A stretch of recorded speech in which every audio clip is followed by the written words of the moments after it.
Hello प्यारे बच्चे, कैसे हैं आप लोग। उम्मीद है आप सबको अच्छे से होंगे और अपनी तैयारी बहुत अच्छे तरीके से कर रहे होंगे। आज हम लोग फिर से एक बार बिहार बोर्ड द्वारा जारी मॉडल सेट का ज्योग्राफी का 1 से लेकर 70 ऑब्जेक्टिव एक साथ 100 में कंप्लीट करने वाले हैं। आप लोग मेरे साथ लास्ट तक वीडियो में बने रहिए। अगर वीडियो आपको पसंद आए तो लाइक शेयर सब्सक्राइब के साथ कमेंट जरूर कीजिएगा। आपका कितना स्कोर हो रहा है 70 में, आपका कितना सही हो पाता है। तो हम लोग चलिए देर ना करते हुए सीधे ऑब्जेक्टिव की तरफ चलते हैं। एक्सप्लेनेशन नहीं करेंगे हम लोग क्योंकि टाइम बहुत कम है।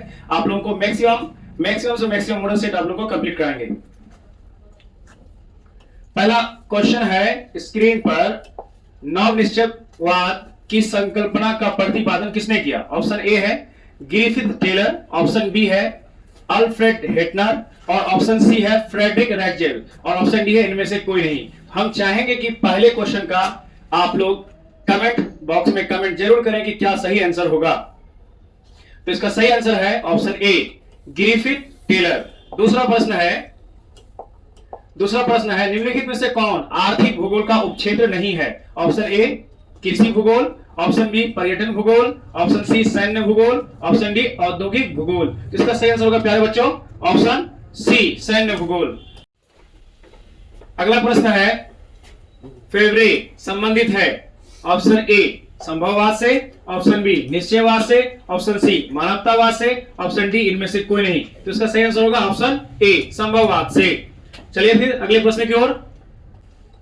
अगला प्रश्न है चौथा नंबर, भूगोल की कौन सी शाखा मार्क्स के विचारों से प्रभावित है। आप लोग 10th क्लास में भी मार्क्स को पढ़े होंगे, उसी से रिलेटेड ये प्रश्न है। भूगोल की कौन सी शाखा मार्क्स के विचारों से प्रभावित है। ऑप्शन ए आचरण भूगोल, ऑप्शन बी सांस्कृतिक भूगोल, ऑप्शन सी मानववाद भूगोल और ऑप्शन डी है क्रांतिकारी भूगोल। तो इसका सही आंसर होगा प्यारे बच्चों ऑप्शन डी क्रांतिकारी भूगोल। अगला प्रश्न है विश्व में सर्वाधिक जनसंख्या केंद्रित है। ऑप्शन ए पर्वतीय प्रदेशों में, ऑप्शन बी पठारी प्रदेशों में, ऑप्शन सी मैदानी प्रदेशों में और ऑप्शन डी है मरुस्थलीय प्रदेशों में। तो इसका सही आंसर होगा प्यारे बच्चों ऑप्शन सी, क्योंकि एक जीवन जीने के लिए जो सुविधाएं चाहिए होता है वो सबसे ज्यादा आपको मैदानी क्षेत्र में उपलब्ध होता है, क्योंकि जीवन कठिन होता है किन क्षेत्रों में, पठारी क्षेत्रों में, पर्वतीय क्षेत्रों में। तो इसका सही आंसर क्या हो जाएगा मैदानी प्रदेशों में। अगला प्रश्न है निम्नलिखित में से किसमें जनसंख्या वृद्धि सर्वाधिक है। Option A Asia, option B Africa, option C Europe, option D दक्षिण अमेरिका। आप लोग कमेंट कीजिए इसका क्या आंसर सही होना चाहिए। इससे पहले मैं आप लोगों को इससे संबंधित एक जानकारी दे देता हूं। प्यारे बच्चों ये ध्यान रखिएगा, जब भी आपको इस तरह का प्रश्न आएगा तो आप इसमें कंफ्यूज हो सकते हैं एशिया और अफ्रीका को लेकर के। ज्यादा जनसंख्या की अगर बात होगा कि जनसंख्या अधिक कहां है तो आप आंसर में टिक करेंगे एशिया, कहेगा वृद्धि कहां हो रहा है, तेजी से बढ़ कहां रहा है जनसंख्या। तो प्यारे बच्चों इसका सही आंसर हो जाएगा ऑप्शन बी अफ्रीका। यहां तेजी से वृद्धि कर रहा है क्योंकि अफ्रीका में जनसंख्या दर अधिक है एशिया की तुलना में। अगला प्रश्न है कुल जनसंख्या तथा कुल क्षेत्रफल के अनुपात को कहते हैं। कुल जनसंख्या तथा कुल क्षेत्रफल के अनुपात को कहते हैं। ऑप्शन ए जन्म दर, ऑप्शन बी मृत्यु दर, ऑप्शन सी जनसंख्या घनत्व और ऑप्शन डी हो जाएगा प्रवास। तो इसका सही आंसर होगा प्यारे बच्चों जनसंख्या घनत्व। अगला प्रश्न है निम्नलिखित में से कौन जनसंख्या को आकर्षित करता है, यानी जनसंख्या को रहने के लिए अट्रैक्ट करता है। नंबर ए अशांति, नंबर बी बेरोजगारी और नंबर सी बाहर क्षेत्र और नंबर डी हो जाएगा रोजगार के अवसर। तो प्यारे बच्चों वहां पे कौन रहना नहीं चाहेगा जहां पे रोजगार के अवसर हो। इसका मतलब है सही आंसर होगा आपका ऑप्शन डी रोजगार के अवसर। अगला प्रश्न है कौन कारक मृत्यु दर में ह्रास के लिए उत्तरदायी है। ऑप्शन ए महामारी पर नियंत्रण, ऑप्शन बी संक्रामक रोगों पर नियंत्रण, ऑप्शन सी ए और बी दोनों और ऑप्शन डी हो जाएगा इनमें से कोई नहीं। तो इसका सही आंसर होगा प्यारे बच्चों ऑप्शन सी ए और बी दोनों। अगला प्रश्न है जनसंख्या परिवर्तन का घटक कौन है। ऑप्शन ए जन्म, ऑप्शन बी मृत्यु, ऑप्शन सी प्रवास, ऑप्शन डी इनमें से सभी। जनसंख्या परिवर्तन का घटक यानी जनसंख्या बदलता है उसके लिए क्या क्या उत्तरदायी है, क्या क्या कारण है। ऑप्शन ए जन्म, ऑप्शन बी मृत्यु, ऑप्शन सी प्रवास। तो इसका सही आंसर होगा ऑप्शन डी इनमें से सभी। कौन आयु वर्ग कार्यशील जनसंख्या का प्रतिनिधित्व करता है। ऑप्शन ए 40 वर्ष से कम, ऑप्शन बी 40 वर्ष से अधिक, ऑप्शन सी 20 से 65 वर्ष और ऑप्शन डी है 15 से 59 वर्ष। इसका सही आंसर होगा डी 15 से 59 वर्ष। अगला प्रश्न है आयु, लिंग, पिरामिड का संबंध है? ऑप्शन ए जनसंख्या वितरण से, ऑप्शन बी महिला साक्षरता से, ऑप्शन सी पुरुष एवं महिला जनसंख्या से, ऑप्शन डी इनमें से कोई नहीं। तो इसका सही आंसर होगा प्यारे बच्चों ऑप्शन सी पुरुष एवं महिला जनसंख्या से। अगला प्रश्न है मानव विकास सूचकांक। मानव विकास सूचकांक में प्रथम स्थान किस देश का है? Option A Germany, option B France, option C Sweden, option D Norway. तो इसका सही आंसर है प्यारे बच्चों ऑप्शन डी यूरोपीय देश है नॉर्वे। अगला प्रश्न है निम्नलिखित में से कौन मानव विकास का उपागम है? ऑप्शन ए आय उपागम, ऑप्शन बी कल्याण उपागम, ऑप्शन सी क्षमता उपागम और ऑप्शन डी है इनमें से सभी। तो इसका सही आंसर है ऑप्शन डी इनमें से सभी। अगला प्रश्न है निम्न में से कौन एकल कृषि का उत्पाद है? निम्न में से कौन एकल कृषि का उत्पाद है? ऑप्शन ए चाय, option B rubber, option C केला और ऑप्शन डी इनमें से सभी। तो इसका सही आंसर होगा ऑप्शन डी इनमें से सभी, ये इसका सही आंसर है। अगला प्रश्न है निम्नलिखित में किसे कर्तन दहन, दहन का मतलब होता है जलाना, तो समझ सकते हैं इससे कौन सा इसका ऑब्जेक्टिव सही आंसर हो सकता है? कमेंट में लिख सकते हैं मेरे बताने से पहले। दहन का होता है जलाना, कृषि भी कहते हैं। निम्नलिखित में से किसे कर्तन दहन, कर्तन दहन मतलब खेती करने के बाद जो कुछ बच जाता था उसको जला करके फिर खेती की जाती थी कहते हैं? ऑप्शन ए आदिकालीन निर्वाह कृषि, ऑप्शन बी रोपण कृषि, ऑप्शन सी मिश्रित कृषि, ऑप्शन डी गहन निर्वाह कृषि। इसका सही आंसर होगा प्यारे बच्चों ऑप्शन ए आदिकालीन निर्वाह कृषि। अगला प्रश्न है टोकरी बनाना। टोकरी बनाना किस आर्थिक क्रियाकलाप का उदाहरण है? टोकरी बनाना ऑप्शन ए प्राथमिक, ऑप्शन बी द्वितीयक, ऑप्शन सी तृतीयक और ऑप्शन डी इनमें से कोई नहीं। पहले तो एक बात जान लीजिए बच्चों, टोकरी बनता किससे? बांस से। बांस लगाना ये आपका प्राथमिक क्रिया है, लेकिन जब बांस को आप काट करके घर में लाते हैं और टोकरी बनाते हैं तो आपका द्वितीयक क्रिया है। तो समझ सकते हैं कौन सा आंसर सही होगा? इसका सही आंसर है ऑप्शन बी द्वितीयक क्रिया। अगला प्रश्न है 18वां नंबर का, यूरोप वासियों द्वारा अपने उपनिवेश में किस प्रकार की कृषि का विकास किया गया था? यानी जहां यूरोप वासी उपनिवेश बनाए थे, जैसे ब्रिटेन का उपनिवेश हमारा देश भारत था, तो ऐसे में कई यूरोपीय देश थे जिनका कई उपनिवेश थे। ऐसे उपनिवेश देशों में यूरोप के देशों ने किस प्रकार का कृषि का विकास किया था? ऑप्शन ए है रोपण कृषि, ऑप्शन बी है अंगूर की खेती और ऑप्शन सी है मिल्पा और ऑप्शन डी है मिश्रित कृषि। तो इसका सही आंसर होगा क्या? रोपण कृषि। अगला प्रश्न है निम्नलिखित में से कौन कृषि आधारित उत्पाद नहीं है? Option A coffee, option B चीनी, ऑप्शन सी चाय। ये भी कृषि पे आधारित है और ये भी कृषि पर आधारित है। आप देख सकते हैं ऑप्शन नंबर डी ये नमक, ये कृषि पर आधारित नहीं है, इसे समुद्र से निकाला जाता है और इसका फैक्ट्रियों में सफाई किया जाता है। तो इसका करेक्ट आंसर हो जाएगा ऑप्शन डी। अगला प्रश्न है अंगूर की खेती संबंधित है। अंगूर की खेती संबंधित है ऑप्शन ए मानसून क्षेत्र से, ऑप्शन बी ध्रुवीय क्षेत्र से, ऑप्शन सी उष्णकटिबंधीय क्षेत्र से और ऑप्शन डी भूमध्य सागरीय क्षेत्र से। एक चीज जान लीजिए बच्चों, अगर आप देखेंगे मानचित्र को तो ये आपको ऐसे इस तरह से आपको यहाँ पे ये इस तरह आपको क्या मिलेगा?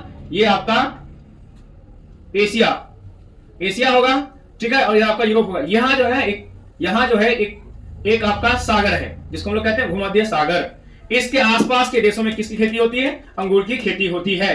अंगूर की खेती टर्की के जस्ट ऊपर आप देख सकते हैं विश्व के मानचित्र में। तो ऑप्शन समझिएगा कौन सा ऑप्शन सही होगा इसमें? ऑप्शन डी सही होगा, भूमध्य सागरीय क्षेत्र, ऑप्शन डी। अगला प्रश्न है निम्न वृक्षों में किससे च्युइंग गम संबंधित है? यानी च्युइंग गम किससे प्राप्त होता है? ऑप्शन ए खजूर वृक्ष, ऑप्शन बी तार वृक्ष, ऑप्शन सी जेपोटा वृक्ष और ऑप्शन डी रबर वृक्ष। इसका सही आंसर होगा प्यारे बच्चों ऑप्शन सी जेपोटा वृक्ष। अगला प्रश्न है ट्रक कृषि का संबंध है। ट्रक कृषि का संबंध है ऑप्शन ए मक्का से, ऑप्शन बी फूलों से, ऑप्शन सी सब्जी से और ऑप्शन डी कपास से। ऑप्शन डी कपास से। इसका सही आंसर होगा प्यारे बच्चों ऑप्शन सी सब्जी से। 23वां प्रश्न है निम्न में कौन औद्योगिक अवस्थापना का प्रमुख कारक नहीं है पूछा गया है। ऑप्शन ए पूंजी, ऑप्शन बी बाजार, ऑप्शन सी ऊर्जा, ये तो सब तीनों चाहिए, ऑप्शन डी जनसंख्या घनत्व। इसका सही आंसर होगा प्यारे बच्चों ऑप्शन डी जनसंख्या घनत्व। अगला प्रश्न है निम्नलिखित में कौन पशु आधारित उद्योग है? पशु आधारित उद्योग है ऑप्शन ए कपड़ा उद्योग, ऑप्शन बी कागज उद्योग, ऑप्शन सी चमड़ा उद्योग, ऑप्शन डी चीनी उद्योग। समझ ही गए होंगे पशु से प्राप्त किया जाता है, तो चमड़ा उद्योग क्या है? पशु आधारित उद्योग है। ऑप्शन सी इसका सही उत्तर होगा। अगला प्रश्न है, निम्न में से कौन द्वितीय क्रियाकलाप नहीं है? द्वितीय क्रियाकलाप नहीं है। ऑप्शन ए विनिर्माण, ऑप्शन बी कुटीर उद्योग, ऑप्शन सी आखेट और ऑप्शन डी प्रसंस्करण। आखेट, आखेट का मतलब होता है बच्चे शिकार करना, हंटिंग। पुराने जमाने में ये विधियों को अपनाया जाता था। ठीक है, तो इसका करेक्ट आंसर होगा ऑप्शन सी आखेट। 26 नंबर का प्रश्न है, निम्न में कौन तृतीय क्रियाकलाप है? ऑप्शन ए खनन, ऑप्शन बी खाद्य प्रसंस्करण, ऑप्शन सी व्यापार एवं वाणिज्य और ऑप्शन डी है परामर्शदाता। इसका सही आंसर होगा प्यारे बच्चों सी व्यापार एवं वाणिज्य आपका तृतीय क्रियाकलाप में आता है, जबकि परामर्शदाता आपका चतुर्थ क्रियाकलाप में आता है। अगला प्रश्न है, पोर्ट सईद कहां है? बच्चों ये बंदरगाह का नाम है। किसका नाम है? बंदरगाह। बंदरगाह पानी जहां ठहरने की जगह को हम लोग क्या कहते हैं? बंदरगाह कहते हैं। इसके लिए आपको एक हिंट दे देते हैं हम। इसके लिए एक हिंट देते हैं कि उस देश से होकर के स्वेज नहर भी गुजरती है। स्वेज नहर एक तरफ लाल सागर को जोड़ती है और एक तरफ भूमध्य सागर को जोड़ती है। जस्ट हम कुछ देर पहले बताए भूमध्य सागर के आसपास के देशों में किसकी खेती की जाती है? अंगूर की खेती की जाती है। बता सकते हैं इसमें कौन सा आंसर सही होगा? अगर आप कमेंट करेंगे तो मुझे अच्छा लगेगा कि बच्चे तैयारी कर रहे हैं, उनका आंसर सही जा रहा है। पोर्ट सईद कहां है? तो प्यारे बच्चों इसका सही आंसर होगा मिस्र, क्योंकि स्वेज नहर कौन से देश में बहती है? मिस्र में बहती है। अगला प्रश्न है, सेंट जॉन से वैंकूवर के बीच का महामार्ग किस देश में है? Option A Mexico, option B Australia, option C Canada और ऑप्शन डी संयुक्त राज्य अमेरिका। इसका सही आंसर होगा प्यारे बच्चों ऑप्शन सी कनाडा। कनाडा के पश्चिमी छोर से निकलती है और पूर्वी छोर पर आकर के खत्म होती है। कौन है ये? ये महामार्ग है। महामार्ग समझ रहे हैं हम लोग, जिसको हम लोग एच कहते हैं, नेशनल हाईवे। अगला प्रश्न है, विश्व के प्रमुख समुद्री पत्तन किस प्रकार के हैं? ऑप्शन ए औद्योगिक पत्तन, ऑप्शन बी नौसेना पत्तन, ऑप्शन सी विस्तृत पत्तन और ऑप्शन डी होगा तेल पत्तन। तो इसका सही आंसर होगा ऑप्शन सी विस्तृत पत्तन। अगला प्रश्न है, परमाणु ऊर्जा आयोग की स्थापना कब हुई थी? परमाणु ऊर्जा आयोग की स्थापना कब हुई थी? Option A 1948, option B 1950, option C 1951, option D 1960। तो इसका सही आंसर होगा ऑप्शन ए 1948। निम्नलिखित देशों में कौन ओपेक समझते हैं बच्चों? ओपेक उन देशों के समूह को कहा जाता है जो देश पेट्रोलियम पदार्थ को बेचते हैं, यानी कच्चे तेल को बेचते हैं। कच्चे तेल को बेचते हैं, पेट्रोलियम यानी कच्चा तेल इनको जो बेचते हैं ना, उन देशों के समूह को क्या कहा गया है? ओपेक कहा गया। ओपेक ठीक है। ओपेक का सदस्य है क्या? ओपेक का सदस्य ऑप्शन ए ब्राजील है, बी चिली है, ऑप्शन सी वेनेजुएला है, ऑप्शन डी पेरू है। तो बच्चों इसका जो सदस्य है ओपेक का वो सऊदी अरब, ईरान, इराक के साथ कौन है? वेनेजुएला है, यानी ऑप्शन सी इसका सही आंसर होगा। अगला प्रश्न है 32, नाफ्ता। ये भी देशों का एक समूह है प्यारे बच्चों। Naphtha, साफ्ता, NATO, BRICS, SAARC, ASEAN, जानते हैं सब देशों का समूह है। तो उसी तरह से क्या है? नाफ्ता प्रादेशिक समूह का संबंध है। ऑप्शन ए अफ्रीका से, यानी ये जो देश के समूह है अफ्रीका से है, महादेश से, या उत्तरी अमेरिका से, या सी ऑस्ट्रेलिया से, या डी एशिया से। तो इसका सही आंसर होगा प्यारे बच्चों बी उत्तरी अमेरिका से। अगला प्रश्न है, ग्रेट लेक्स जलमार्ग किस महादेश से संबंधित है? Option A Europe, option B Asia, option C उत्तरी अमेरिका, ऑप्शन डी अफ्रीका। तो याद रखिएगा उत्तरी अमेरिका। अगला प्रश्न है, वृत्ताकार बस्ती यानी ऐसे घर बना पड़ेगा, वृत्ताकार बस्ती है ना। यहां देखिए, वृत्ताकार बस्ती प्रतिरूप कहां पाया जाता है? ऑप्शन ए झील के चतुर्दिक यानी झील के चारों ओर, ऑप्शन बी नदी के सहारे। तो बच्चों वृत्ताकार तो नदी में होगा ही, क्योंकि नदी लंबी होती है और ऐसे घर बनेगा तो देख लीजिए क्या वृत्ताकार हुआ? क्या नहीं हुआ? ऑप्शन सी तट के सहारे, तट किसी का भी तट, या डी इनमें से कोई नहीं। तो इसका सही आंसर होगा झील के चतुर्दिक, झील के चारों ओर। चतुर्दिक का मतलब चारों ओर। इसका सही आंसर ए है। अगला प्रश्न है, पैट्रिक गिडिज का संबंध है? ऑप्शन ए सन नगर से, ऑप्शन बी मेगालोपोलिस से, ऑप्शन सी गांव से, ऑप्शन डी इनमें से कोई नहीं। तो इसका सही आंसर होगा ऑप्शन ए सन नगर से। अगला प्रश्न है, निम्नलिखित में से कौन औद्योगिक नगर है? निम्नलिखित में से कौन औद्योगिक नगर है? Option A Jerusalem, option B Canberra, option C Winnipeg, option D Petersburg. तो इसका सही आंसर होगा प्यारे बच्चों ऑप्शन डी पीटर्सबर्ग। आप लोग जेरूसलम जानते हैं, ये एक धार्मिक शहर है। तीन मुख्य धर्मों का एक धार्मिक शहर है जेरूसलम, इस्लाम का, ईसाई का और यहूदी का। अगला प्रश्न है 2011 की जनगणना के अनुसार भारत में जनसंख्या का घनत्व है। ऑप्शन ए 282 व्यक्ति प्रति वर्ग किलोमीटर, बी 382 व्यक्ति प्रति वर्ग किलोमीटर, सी 352 व्यक्ति प्रति वर्ग किलोमीटर, डी इनमें से कोई नहीं। तो इसका सही आंसर होगा प्यारे बच्चों बी 382 व्यक्ति प्रति वर्ग किलोमीटर। इसका मतलब ये हुआ 1 किलोमीटर लंबाई चौड़ाई यानी वर्गाकार जगह में कितने लोग रहते हैं? 382 लोग रहते हैं 2011 के जनगणना के अनुसार। अगला प्रश्न है भारत में निम्नलिखित भाषाई परिवारों में से किसकी जनसंख्या सर्वाधिक है? Option A Dravid, option B भारतीय यूरोपीय, ऑप्शन सी चीनी तिब्बती, ऑप्शन डी ऑस्ट्रिक। इसका सही आंसर प्यारे बच्चों ऑप्शन बी भारतीय यूरोपीय। अगला प्रश्न है 2011 की जनगणना के अनुसार बिहार की जनसंख्या का घनत्व था। 2011 की जनगणना के अनुसार ऑप्शन ए 1126 व्यक्ति प्रति वर्ग किलोमीटर, ऑप्शन बी 1006 व्यक्ति प्रति वर्ग किलोमीटर और ऑप्शन सी है 906 व्यक्ति प्रति वर्ग किलोमीटर, ऑप्शन डी है 1106 व्यक्ति प्रति वर्ग किलोमीटर। तो इसका सही आंसर प्यारे बच्चों ऑप्शन डी 1106 व्यक्ति प्रति वर्ग किलोमीटर। यानी बिहार में 1 वर्ग किलोमीटर जमीन पे कितने लोग रहते हैं? 1106 लोग रहते हैं। अगला प्रश्न है 2011 में भारत में नगरीय जनसंख्या थी। ऑप्शन ए 31.16%, 16 मत बोलिएगा बच्चों, दशमलव के बाद अलग अलग डिजिट बोला जाता है।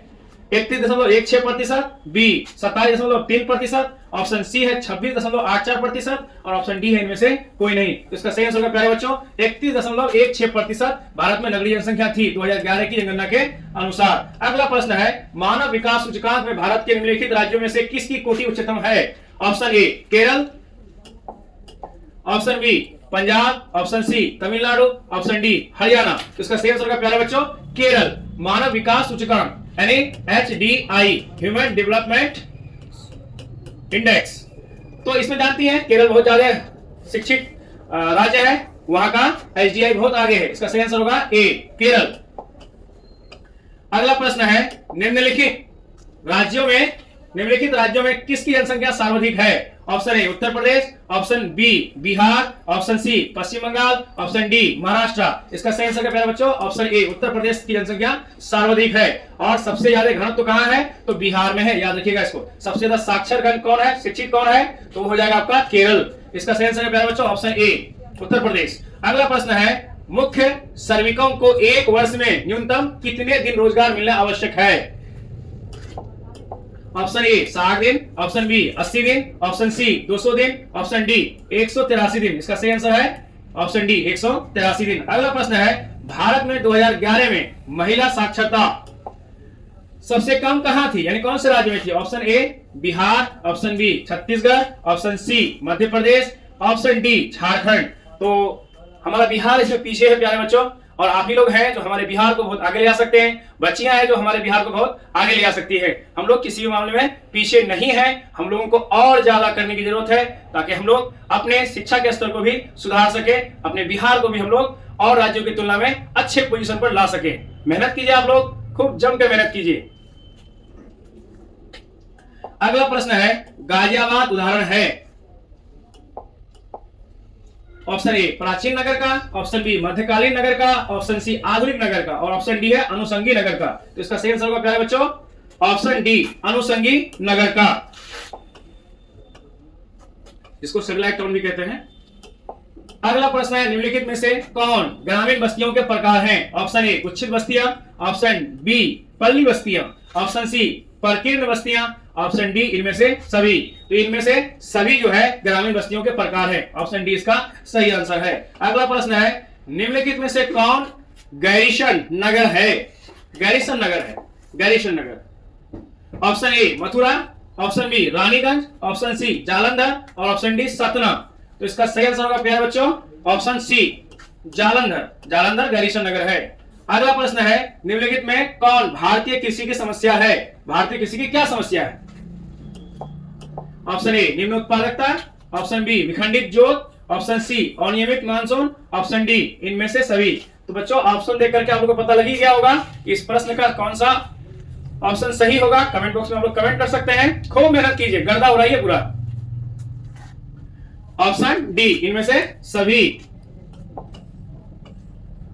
अगला प्रश्न है सबसे महत्वपूर्ण जूट उत्पादक क्षेत्र है। Option A Ganga delta, jute समझते ना, पटसन, Ganga delta. Option B Krishna delta, option C Godavari delta, option D इनमें से कोई नहीं। तो इसका सही आंसर होगा प्यारे बच्चों गंगा डेल्टा। निम्नलिखित में कौन रेशेदार फसल है? निम्नलिखित में कौन रेशेदार फसल है? ऑप्शन ए चाय, ऑप्शन बी गेहूं, ऑप्शन सी कॉफी और ऑप्शन डी कपास। इसका सही आंसर होगा प्यारे बच्चों ऑप्शन डी कपास। अगला प्रश्न है चाय उत्पादन में अग्रणी राज्य कौन है? चाय उत्पादन में अग्रणी राज्य कौन है? सबसे ज्यादा चाय का उत्पादन कहां होता है? Option A Gujarat, option B Bihar, option C Assam, option D Sikkim. तो इसका सही आंसर है ऑप्शन सी असम। अगला प्रश्न है पायकाड़ा, पायकाड़ा जल विद्युत परियोजना है। ऑप्शन ए तमिलनाडु में, ऑप्शन बी पंजाब में, ऑप्शन सी झारखंड में, ऑप्शन डी असम में। इसका सही आंसर है तमिलनाडु। तमिलनाडु में कौन सा जल विद्युत परियोजना है? पायकाड़ा, याद रखिएगा इसको।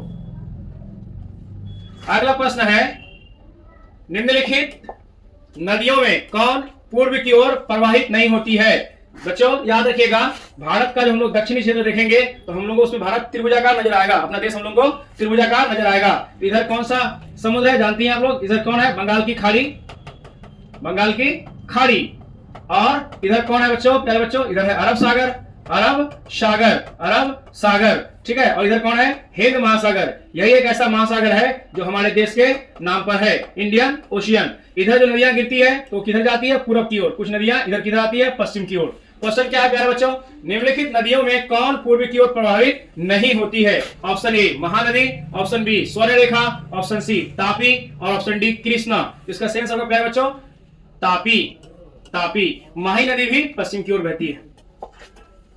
अगला प्रश्न है भारत में जल संसाधन से जुड़ी समस्या है। ऑप्शन ए संरक्षण, क्या जल का संरक्षण समस्या है? बिल्कुल है। बी वितरण, सी उपलब्धता, डी इनमें से सभी। इसका सही आंसर समझिए आप लोग क्या होगा? ऑप्शन डी इनमें से सभी। अगला प्रश्न है डिगबोई प्रसिद्ध है। आप लोगों के लिए एक प्रश्न छोड़ रहे हैं यहाँ पे हम, आप लोगों में से बता सकते हैं प्यारे बच्चों कमेंट करके, डिगबोई किस राज्य में है? डिगबोई किस राज्य में है? जरूर बताइएगा कमेंट करके। ऑप्शन ए है लोहा के लिए, यानी डिगबोई किस लिए प्रसिद्ध है? तो लोहा के लिए। बी ऑप्शन है पेट्रोलियम के लिए, सी ऑप्शन है तांबा के लिए और डी ऑप्शन है चांदी के लिए। तो प्यारे बच्चों डिगबोई जो है ये पेट्रोलियम के लिए प्रसिद्ध है। ऑप्शन बी इसका सही आंसर है। अगला प्रश्न है निम्न में से कौन खनिज आधारित उद्योग नहीं है? खनिज आधारित उद्योग नहीं है। ऑप्शन ए तांबा उद्योग, ऑप्शन बी सीमेंट उद्योग, ऑप्शन सी सूती वस्त्र उद्योग, ऑप्शन डी लोहा एवं इस्पात उद्योग। बच्चों ये भी तांबा उद्योग किस पर है? खनिज पर है। सीमेंट उद्योग किस पर है? खनिज पर है। और लोहा एवं इस्पात उद्योग किस पर है? खनिज पर है। जबकि कृषि पर कौन है प्यारे बच्चों? सूती एवं वस्त्र उद्योग है। क्वेश्चन क्या पूछा है? नहीं है। तो नहीं है तो कौन होगा? सूती वस्त्र उद्योग होगा, ऑप्शन सी। अगला प्रश्न है मुंबई हाई क्या है? चलिए प्यारे बच्चों यहां फिर आप लोगों के लिए हम प्रश्न छोड़ रहे हैं। Mumbai high, Mumbai high, Mumbai high, Mumbai high ये किस राज्य में है? शहर तो जानेगा मुंबई तो मुंबई, लेकिन ये किस राज्य में है? प्रश्न बच्चों मुंबई हाई क्या है? मुंबई हाई क्या है? ऑप्शन ए कोयला क्षेत्र, ऑप्शन बी पेट्रोलियम क्षेत्र, ऑप्शन सी तांबा क्षेत्र, ऑप्शन डी अवरक्त क्षेत्र। इसका सही आंसर प्यारे बच्चों ऑप्शन बी पेट्रोलियम क्षेत्र। अगला प्रश्न है बालाघाट मैग्नीज क्षेत्र किस राज्य में स्थित है? Option A Orissa, option B Chhattisgarh, option C Jharkhand, option D Madhya Pradesh. तो प्यारे बच्चों याद रखिएगा ये जो बालाघाट है मैग्नीज के लिए बहुत प्रसिद्ध है और ये मध्य प्रदेश में है। ऑप्शन डी इसका सही आंसर है। अगला प्रश्न है नोवा मुंडी लौह अयस्क क्षेत्र स्थित है। ऑप्शन ए महाराष्ट्र में, ऑप्शन बी मध्य प्रदेश में, ऑप्शन सी झारखंड में, ऑप्शन डी छत्तीसगढ़ में। इसका सही आंसर होगा प्यारे बच्चों ऑप्शन सी नोवा मुंडी कहां है? झारखंड में है। ऑप्शन सी इसका सही आंसर है। अगला प्रश्न है निम्नलिखित राज्यों में कौन गोंडवाना कोयला के लिए प्रसिद्ध है? गोंडवाना कोयला के लिए प्रसिद्ध है। Option A Nagaland, option B Tamil Nadu, option C Jharkhand, option D Tripura. तो प्यारे बच्चों इसका सही आंसर है ऑप्शन सी झारखंड। अगला प्रश्न है निम्नलिखित राज्यों में किस में कैगा नाभिकीय ऊर्जा केंद्र अवस्थित है? Option A Uttar Pradesh, option B Maharashtra, option C Gujarat, option D Karnataka. तो प्यारे बच्चों याद रखिएगा के का मतलब क्या हो गया? वैसे के का मतलब कर्नाटका और के का मतलब कैगा। याद रखिएगा कैगा से कर्नाटका, कैगा से कर्नाटका, ऐसे याद रखना है। तो समझ गए होंगे आप लोग कौन सा आंसर सही होगा? इसका ऑप्शन है डी सही है, कर्नाटक। अगला प्रश्न है हुबली सूती वस्त्र उद्योग केंद्र कहां अवस्थित है? हुबली है प्यारे बच्चों, हुबली याद रखिएगा, हुबली और एक है प्यारे बच्चों हुगली। आप में से कोई बता सकते हैं हुबली और हुगली में क्या फर्क है? प्यारे बच्चों ये दोनों एक ही नाम नहीं है, अलग अलग है। हुबली कहां है और हुगली कहां है? तो ये आपके लिए प्रश्न रहेगा हुगली कहां है, कौन से राज्य में हुगली पड़ता है? और हुगली का आंसर मैं आपको यहां दे रहा हूं। Option A Paschim Bengal, option B Karnataka, option C Tamil Nadu, option D Maharashtra. तो प्यारे बच्चों हुगली का सही आंसर होगा कर्नाटक। कर्नाटक में हुगली है प्यारे बच्चों। हुगली कौन से राज्य में है आप कमेंट करके जरूर बताइएगा। अगला प्रश्न है लोहा एवं इस्पात उद्योग है। ऑप्शन ए आधारभूत उद्योग, ऑप्शन बी स्वच्छंद उद्योग, इसको हम लोग फुटलूज उद्योग भी कहते हैं प्यारे बच्चों, फुटलूज उद्योग। इलेक्ट्रॉनिक्स उद्योग जैसे मोबाइल हो गया, कंप्यूटर हो गया, तार वगैरह हो गया, आयरन हो गया, ये सबको कहा जाता है स्वच्छंद उद्योग। ऑप्शन सी हो गया कुटीर उद्योग, ऑप्शन डी हो गया छोटे पैमाने का उद्योग। इसका सही आंसर होगा ऑप्शन ए आधारभूत उद्योग। अगला प्रश्न है निम्न में कौन नगरीय समस्या है? ऑप्शन ए पेयजल की कमी, ऑप्शन बी वायु प्रदूषण, ऑप्शन सी मलिन बस्ती, ऑप्शन डी इनमें से सभी। तो आपको नहीं लगता है कि नगर में कौन कौन सी समस्याएं हैं? तो इसका सही आंसर होगा ऑप्शन डी इनमें से सभी। कारवार पत्तन है पानी जहाज ठहरने की जगह, कारवार पत्तन है। ऑप्शन ए तमिलनाडु में, ऑप्शन बी कर्नाटका में, ऑप्शन सी पश्चिम बंगाल में, ऑप्शन डी गुजरात में। इसका सही आंसर होगा प्यारे बच्चों कर्नाटक में कारवार पत्तन है। अगला प्रश्न है भारतीय रेल की स्थापना कब हुई? Option A 1852, option B 1853, option C 1854 और ऑप्शन डी है 1862। तो इसका सही आंसर है प्यारे बच्चों 1853। 1853 ईस्वी में भारत में पहली बार रेल चली थी और ये मुंबई से ठाणे तक चली थी। मुंबई से कहां तक? ठाणे तक। तो कितना किलोमीटर प्यारे बच्चों? 34 किलोमीटर चली थी। अगला प्रश्न है भारत का सबसे बड़ा पत्थर है। Option A Paradip, option B Mumbai, option C Haldia, option D Chennai. तो इसका सही आंसर होगा ऑप्शन बी मुंबई। अगला प्रश्न है हजीरा किस राज्य में स्थित है? हजीरा किस राज्य में स्थित है? Option A Uttar Pradesh, option B Karnataka, option C Gujarat, option D Tamil Nadu. तो इसका सही आंसर होगा प्यारे बच्चों गुजरात। हजीरा किस राज्य में है? गुजरात में है। अगला प्रश्न है भारत में वायु परिवहन किस वर्ष शुरू हुआ था? हमारे यहाँ हवाई जहाज कब उड़ा था? समझ रहे ना आप लोग? बता सकते हैं आप लोग कमेंट में। Option A 1951, option B 1921, option C 1911, option D 1901। तो प्यारे बच्चों इसका सही आंसर है ऑप्शन सी 1911 के 11 में हमारे यहाँ हवाई जहाज कंप्लीटली ऑफिशियली उड़ा था। चलिए आज का आखिरी प्रश्न, मारमा गांव किस नदी पर स्थित है? ऑप्शन ए जुआरी, ऑप्शन बी मांडवी, वो जुआरी में समझिएगा बच्चे जो समझ है ना बावन पत्ता वाला, वो नहीं। Option C Krishna, option D Narmada. Comment कर सकते हैं आप लोग। आखिरी प्रश्न है, कमेंट करके बताइए कौन सा इसका सही आंसर होगा। तो इसका आंसर है बच्चों ऑप्शन ए जुआरी नदी पर कौन सा पत्थर है? मारमा गांव पत्थर है जुआरी नदी पर। तो आज आप लोगों का 70 ऑब्जेक्टिव कंप्लीट हुआ। प्यारे बच्चों हमें लगता है वीडियो आपको अच्छा लगा होगा तो आप लाइक, सब्सक्राइब और कमेंट जरूर करेंगे। कमेंट करके ये जरूर बताएंगे कि आपका 70 में से कितना ऑब्जेक्ट बिल्कुल सही हुआ है।